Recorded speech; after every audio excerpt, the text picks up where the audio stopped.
Mga gamit ko. Mga libro ko.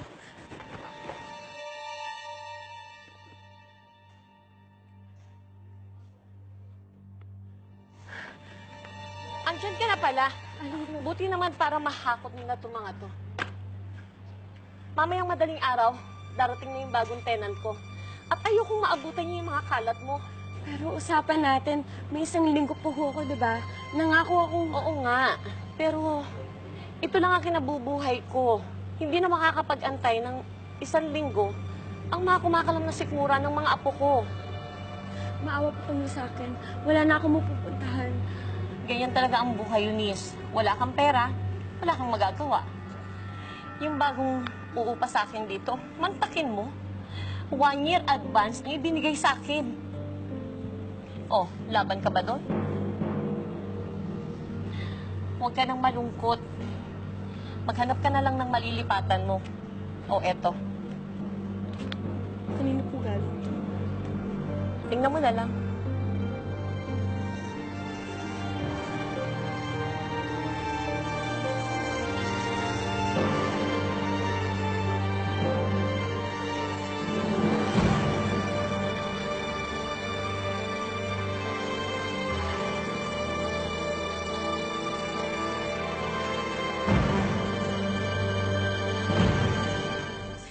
Talaga, Mars. Kanina, pinagpaplanuhan lang natin kung paano natin mag-dispatch siya yung babaeng yan. Aba, isang tumbling lang ako. Ngayon, nagawa mo na ng paraan kung paano mapalayas yan sa lungga niya. Grabe, ikaw na. Alam mo, Candice, pera lang ang labanan. Kapag ka may pera ka, lahat ng bagay, madaling gawin. Naman. Kawawa naman si Eunice. Madam, baka po pwedeng taasan niyo na po ang sweldo ko kasi naman po marami naman pala kayong ginagamit na pera sa mga eskimera niyo. Grabe ka makasegue, no? Bago ka taasan ang sweldo nito ni Irene, ayusin mo muna yung trabaho mo. At ikaw, tigil-tigilan mo na yung kaka-vacuum ng mga chismis. Nakakarami ka na eh. Yun nga lang ang libangan, ipagkakay. Magsipasok na nga kayo doon, naiinis ako sa inyo. Doon kayo sa kusina, magluto kayo. Ay, siya kaya ano? Vacuum, Huh? hawak. Tsupihin mo na nga yung mga yan.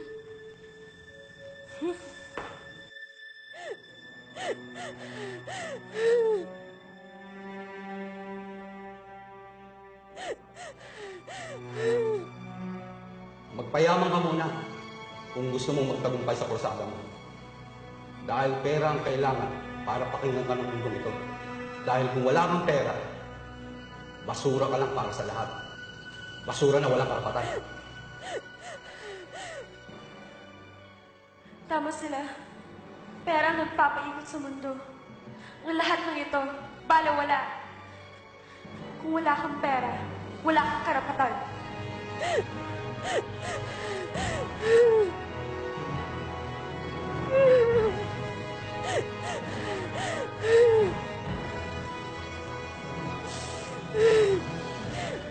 Balang araw,